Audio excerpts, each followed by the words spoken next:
بسم اللہ الرحمن الرحیم۔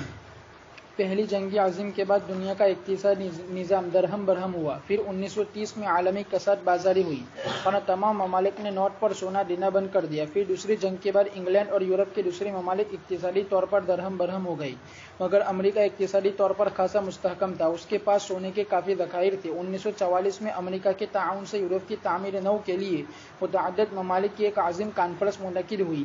یہ کانفرنس امریکہ کے ایک شہر برٹن ووڈس میں منعقد ہوئی۔ اس کانفرنس کا موضوع یہ تھا کہ عالمی تجارت کو کیسے فروغ دیا جائے، سرمایہ کاری یعنی انویسٹمنٹ کو کیسے فروغ دیا جائے، اور نیا عالمی نظام زر کس طرح طے کیا جائے جس میں وہ خرابیاں نہ ہو جو طلائی نظام میں تھی۔ اس کانفرنس نے 3 ادارے قائم کرنے کی تجویز منظور کی اور ایک نظام طے کیا گیا۔ پہلے ان 3 اداروں کا مختصر تعارف ذکر کیا جاتا ہے، پھر نظام پر گفتگو ہوگی۔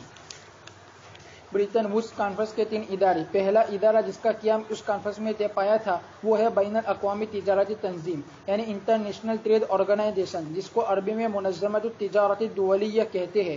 اس کا پس منظر یہ ہے کہ 16ویں صدی سے 18ویں صدی تک یہ نظریہ بہت مقبول تھا کہ ہر ملک اقتصادی ترقی کے لیے اپنا سونا بڑھائے اور اس کے لیے برآمدات کو فروغ دے اور درآمدات میں رکاوٹیں ڈالے۔ اس نظریے کو مرکنٹلائزم اور عربی میں مذہب التجارین کہتے ہیں، لیکن بعد میں یہ نظریہ کامیاب نہ ہوا اور یہ نظریہ مقبول ہوا کہ اقتصادی ترقی کے لیے بین الاقوامی تجارت کو فروغ دیا جائے اور درآمدات پر ایسی پابندیاں نہ لگائی جائے جو بین الاقوامی تجارت میں رکاوٹ ڈالے۔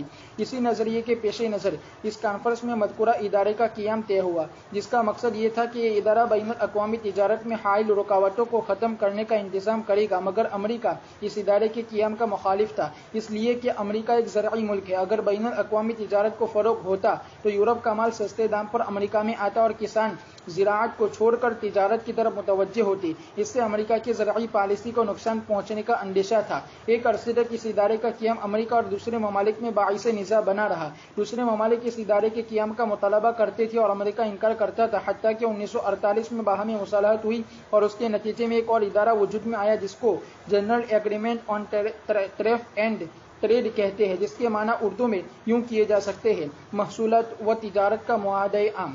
اس ادارے کو تخفیفاً گیٹ کہتے ہیں۔ عربی میں اس ادارے کو الاتفاقیۃ العامہ للتصرفات الجمرکیہ والتجارہ کہتے ہیں۔ اس معاہدے سے زرعی اجناس کو مستثنی کر لیا گیا تھا۔ زرعی اجناس کے علاوہ دیگر مصنوعات میں بین الاقوامی تجارت کو فروغ دینے کے لیے یہ اصول طے ہوا۔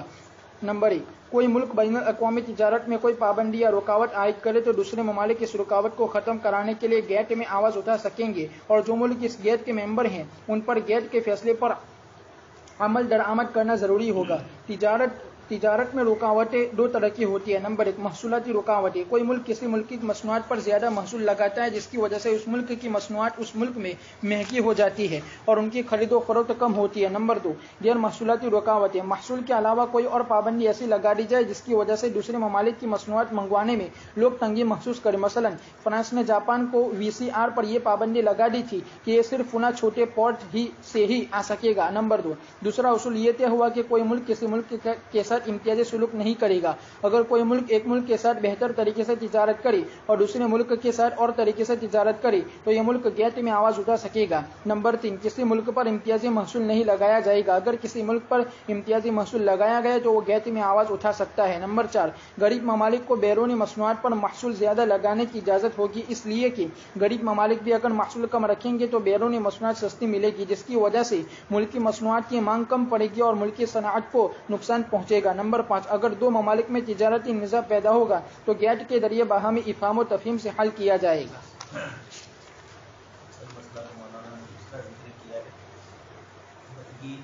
دونوں ملکوں کی کرنسیوں کے درمیان آپس میں ریٹ کس طریقے سے طے کیا جائے، یہ اصل مسئلہ پوری دنیا میں پریشان ہوتا ہے۔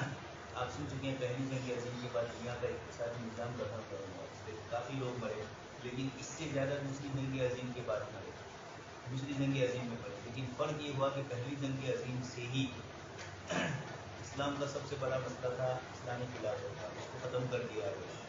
دوسری طرف دنیا کی سپر پاور طاقتوں میں انگلینڈ اور امریکہ یہ دونوں طرف انگلینڈ اور فرانس رہی، لیکن اب یہ بھی تھوڑی کمزور ہوتی گئی اور پھر یہودیوں نے ان کا جو پروگرام تھا اس کے مطابق اس بیچ کے پہلی جنگ عظیم اور دوسری جنگ عظیم کے بیچ جو کچھ کرنا تھا وہ کر لیا اور پھر 1948 میں اسرائیل بن گیا جس کی ان کو تمنا تھی۔ اس درمیان میں دنیا بھر کی کاروباری تجارتی جتنی کمپنیاں تھیں ان پر یہودیوں کا پنجہ مضبوط ہو گیا. آخری کیل ٹھوکی گئی یہ 3 نئے طریقوں کی ضرورت. اور اب دنیا بھر میں پوری دنیا میں بین الاقوامی کاروبار میں جائز میں تو آزادی سمجھی جاتی ہے لیکن جس کی لاٹھی اس کی بحث.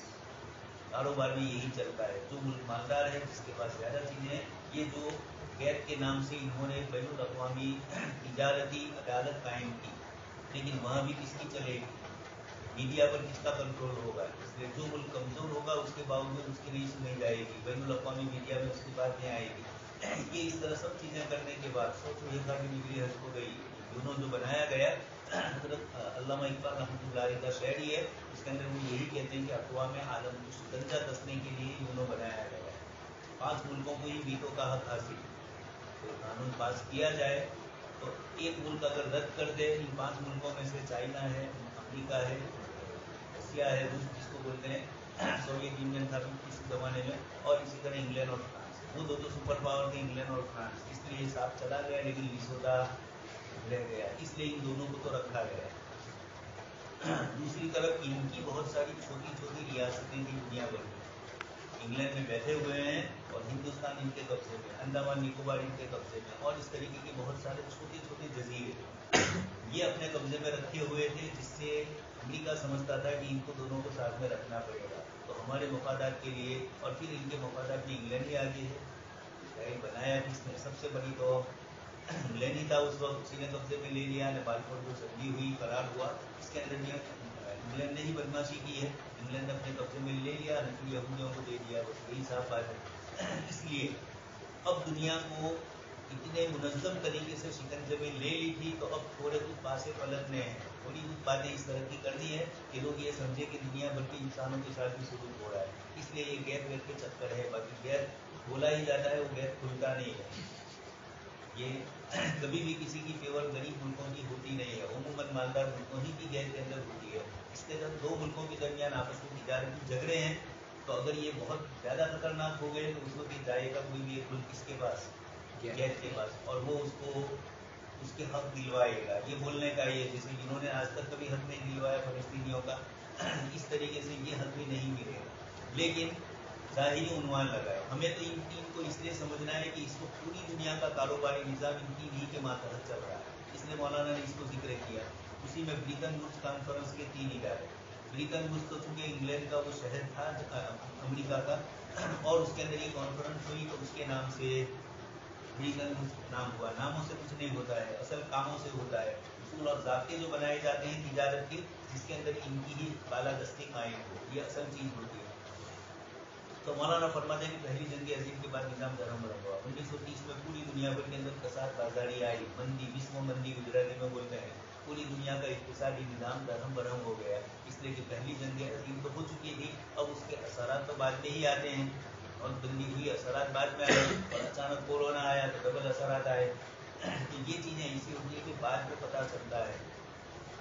اسی طریقے سے تو امریکہ میں 1944 میں امریکہ کے تعاون سے یورپ کی تعمیر نو, یورپ کی تعمیر نو کی ضرورت کی پیش آئی. آپ سن چکے ہیں ہٹلر, جرمنی, جاپان وغیرہ یہ سب ایک طرف تھے, اور دوسری طرف دنیا بھر کے دوسرے سارے ممالک یعنی انگلینڈ, روس, فرانس, یہ سارے امریکہ, یہ 4 بڑے جو ممالک تھے یہ سب ایک طرف تھے. اور دوسری طرف یہ جرمنی ہٹلر کا تھا, اور جاپان کچھ تھوڑا ساتھ میں تھا. جاپان کو بھی ٹھنڈا کر دیا, ہٹلر کو مار دیا, تو جرمنی بھی تو ترکی کا اسلامی نظام خلافتی ختم کر دیا. سارے عرب ممالک سے ترکی کو بھگایا گیا.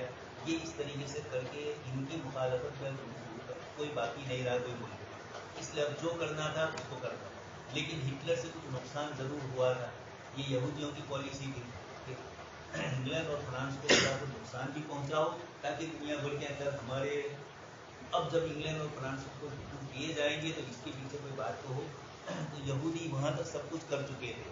ساری بین الاقوامی کاروبار کی منڈیوں پر انہوں نے قبضے کر لیے تھے. وہی جو نوٹ کو جاری کیا تھا, اور سونا لوگوں کے پاس سے وصول کرتے رہے. دنیا بھر کے اندر انہوں نے لوگوں کو خون چوسا. اس لیے یوروپ یہ چاہتا تھا کہ آئندی نگرے, لیکن گلے ڈال دیا مسلمانوں.